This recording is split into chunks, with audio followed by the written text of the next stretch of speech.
Доброго дня, уважаемые слушатели! С вами редакторы подкаста «Код культуры» Елизавета Мигалкина и Татьяна Павлова. Мы продолжаем слушать театроведа Валентину Александровну Чудовскую. В этом выпуске речь пойдет о театральных постановках «Кыз де Белие» по эпосу Аланхо Николая Бурнашова «Бажавас».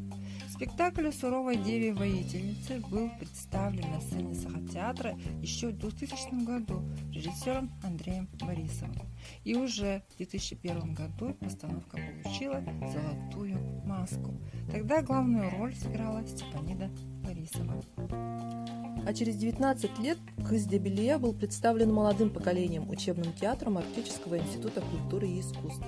В этом году мы увидели уже новый спектакль в постановке Степаниды Борисовой и уже на сцене театра Аланхо. Главную роль сыграла Нюргена Маркова, а также Анастасия Алексеева во втором составе. Она же представила «Кыз де Белие» в студенческом спектакле в позапрошлом году. Продолжаем внимательно слушать театроведа, философа Валентину Чудовскую. Валентина Александровна в этом выпуске сравнивает 3 прочтения эпоса Аланхо на якутской театральной сцене. Я краем уха, вот в группе краем уха, именно не глаза, уха, услышала мнение о спектакле, о премьере Степаниды Ильиничны. Кстати, хотела как раз спросить. «Кыз де Белие». Это потрясающая вещь. Вообще Степанида Ильинична, как правильно говорит Андрей Савич, она создатель театра Аланхо.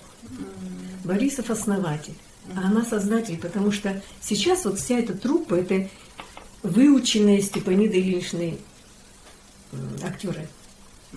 Они же, большинство из них не владели голосом, они петь никакого таюка у них не было, никакого кылыгаха не было. И бытовало же мнение, что это от природы, или есть, или нет. А Степанида Ильинична всех научила.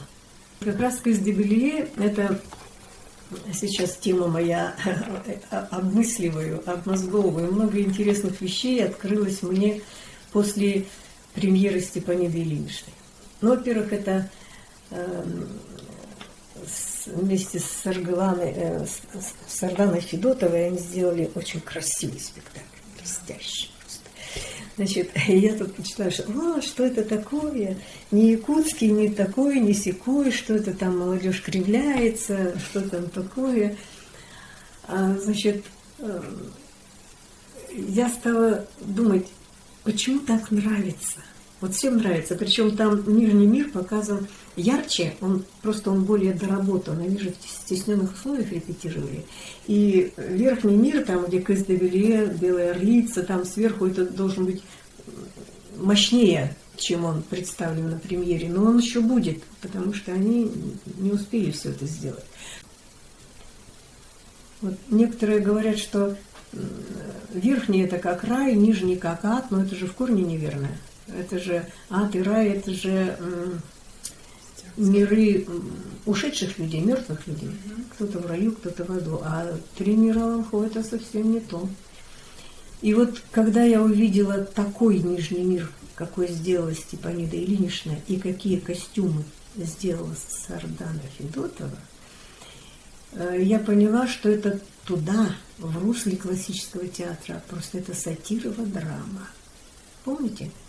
Вот кто античный театр изучал в Древней Греции, те прекрасно помнят, что вот эти Дионисии большие, календарный праздник заканчивался 4 спектаклями.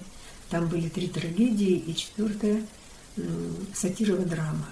Трагедии были страшные, леденящие кровь, да, ну, сами знаете, Медея, что Эдип, царь Эдип, Антигона, все это жуткое. А 4-я была хулиганская, веселая, с таким сексуальным оттенком. У них даже костюмы были вот в трагедии, помните, на картинках, белые, длинные, обувь на катурнах, значит, а короткие, веселые, короткие, такие ярких цветов костюмы у мужчин, значит, по-моему, катурные тоже были, потому что катурные — это же требование вот этого огромного масштаба театра, чтобы актер был выше, его было видно.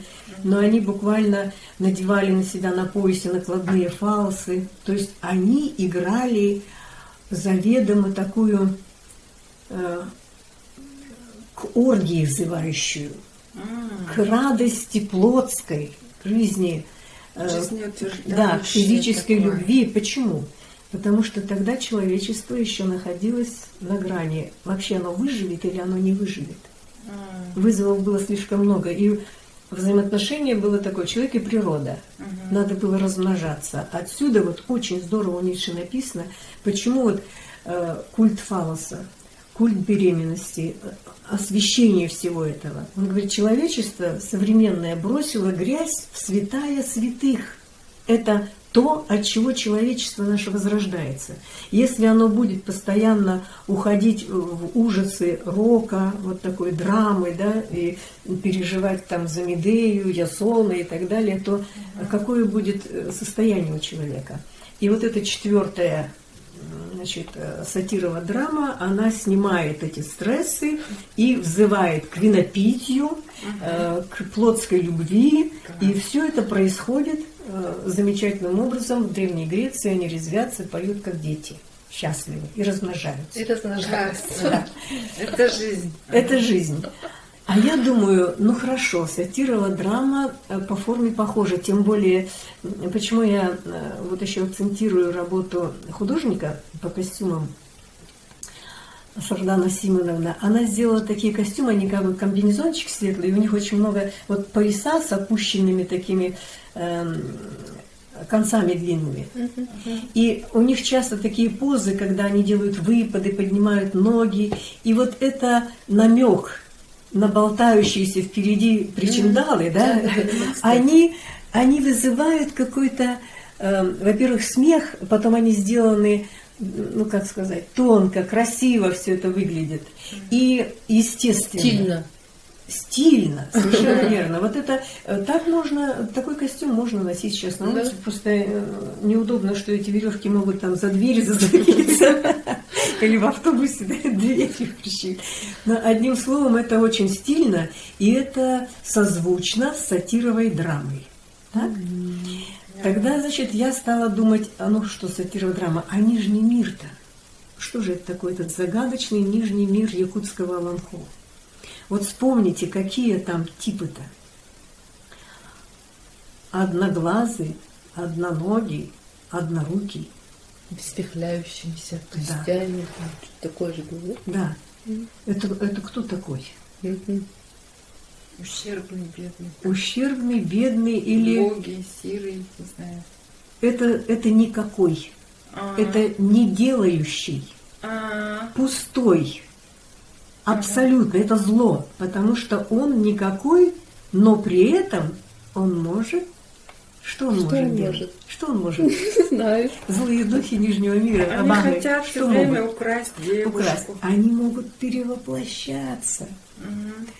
Вспомните-ка, это богатырь едет там спасать свою невесту, и вдруг по дороге ему его невеста-то идет и говорит, ну что ты, это же я, куда ты спешишь и так далее. А эта девка Абага переоделась. Она его соблазняет и уводит его от праведного пути, от правильного пути. И он в заблуждении уходит в это зло. А она, которая в своем обличии, если вот так по абсолюту идти, Аланхасудскому, да, что она сама с одной рукой, с одной ногой, с одним глазом, она ничего не умеет больше. Она получает себе то, что предназначается не ей. Это же зло. Да. И какое страшное зло наносит человек, который поступает примерно таким же образом. Когда и там же вот эта молодежь, они хорошие, они веселые, они там, какая пластика потрясающая, они такие, причем все это ярко и бесшумно. Вот что Степанида Ильинична добилась такой техники, они же как призраки-то. Летаются. Не слышно. Вся акробатика происходит как бы в воздухе, такая, все прекрасно. Но они веселы тем, что они-то и никто ведь. Они же никто. И вот я подумала, какая мудрость великая лежит в этом Аланхо. Серединный мир человек, он создан проектом сверху. Вверх идеальный мир. Идеальный мир. Все. Середина – это живой человек, который из никого должен стать кем-то. Я не знаю, может быть, конечно, это скажут, что это ваши домыслы, Валентина Александровна. Это не домыслы, это ассоциации, это зрительское впечатление. Я не настаиваю на этом, но у меня возникла вот эта взаимосвязь древнейшего Аланхо с современностью. Вот с этими ночными клубами, этими ресторанами для молодежи, где они вот собираются и так далее, и когда они могут они просто веселятся, но от этого исходит какое-то зло. И когда происходит шалость их, по идее, они же крадут невесту, это же великое зло, это там так вот крадут невесту. А в жизни-то что происходит? Черти что ведь? Да. Вот. И поэтому мудрость великая в том, что молодому человеку, вообще человеку, надо, стремясь к этому идеалу, стать человеком делающим. У него должно быть 2 руки, чтобы работать, 2 глаза, чтобы видеть, 2 ноги, чтобы ходить. А так они могут только спариваться между собой, наверное, чтобы было 2 ноги, 2 руки, 2 глаза. В общем, там какой-то... Вот этот юмор мне понятен как якутский юмор, понимаете? Я такого нигде не встречала. Вы понимаете, вот это что-то такое рациональное, такое прекрасное. И вот Степанида Ильинична, делая вот это, она вдруг... Ну, это же тоже озарение божеское. Я не думаю, что она вычисляла, как мы это сделаем, да? И вот тут почему-то сидишь и вот думаешь, как в сказке вот эти страшные абахи же не работают. Какие великолепные костюмы не сделай, какие когти этому Арсан сделаешь, ну, бесполезно же, он не напугает, но можно там что-нибудь взорвать, там пустить огонь, там дым, где-нибудь там пламя, да, как делали в средние века, это адская машина. Но это же не работает. А вот эти люди заставляют думать, что такое Нижний мир? А кто они такие? Да они же вот шпана вообще-то. Она и есть Нижний мир. Без этого, без царя в голове. 3 Кыс де Белье, все 3, они потрясающие. Первая, которая Степанида была богатыркой, да? Она все-таки акцентирует, мне кажется, верхний мир. Хотя там серединный прекрасный был такой зеленый алаз с этими лошадками, которые Сотников сделал, деревянные лошадки, вот это все так. Но она, Степанида Ильинична, Кыс де Белье, когда такую светлую энергию принесла, это как будто вот орган зазвучал, такой Домский собор. Вот это должно столкнуться вот с этим. Они же там и брейк, элементы брейка, всех современных танцев, там, ну, не знаю, электро только нет, наверное, контемпорари и так далее. Нижний мир это в последний, они же все это выделывают. А тут верхнее такое есть, кроме вот этого всего, нечто огромное, небесное, светлое, сильное, всесильное. И вот когда этот нижний мир откроет рот и замрет перед этой красотой, или даже еще не поймет, что это красота, а шок этот получит, он начнет внутри работать. Вот этим, то есть Степанида Ильинична, она внедряет Аланхо прямо в среду молодежную, прямо к нам.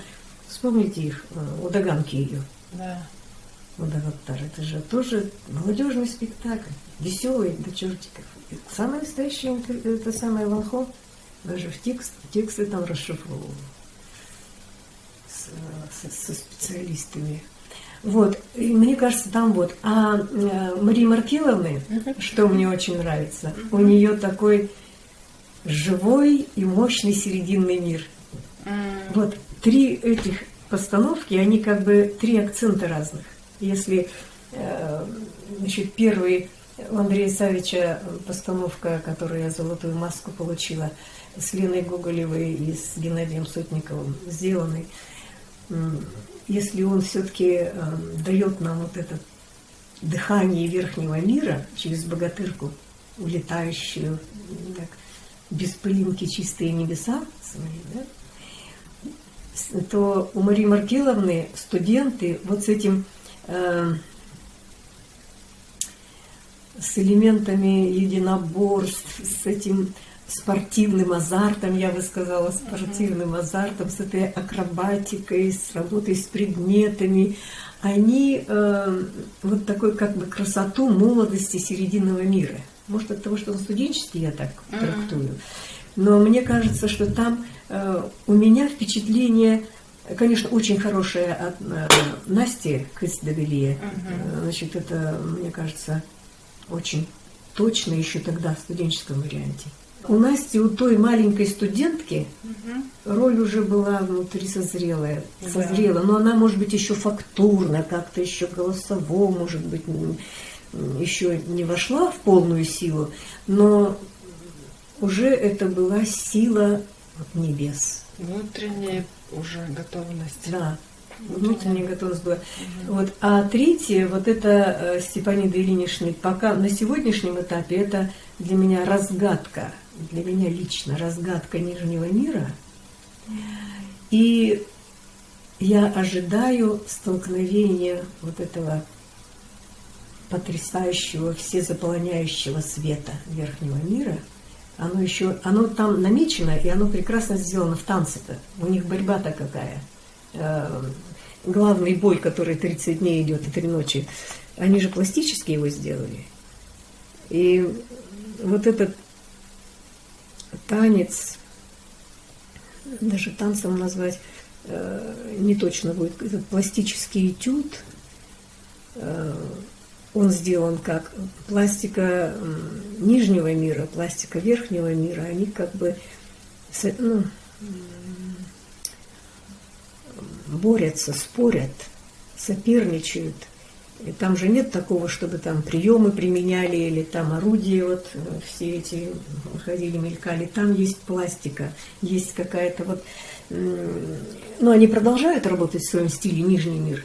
И верхняя, когда она вот, в рапиде, в таком замедленном темпе, красота надвигается на них. Вот я так это почувствовала. Поэтому я думаю, театр Алан-Хо, он полным ходом развивается. И то, что они получили сейчас, хоть и не совсем то, что надо театру, но какую-то автономию в этом, в ДК.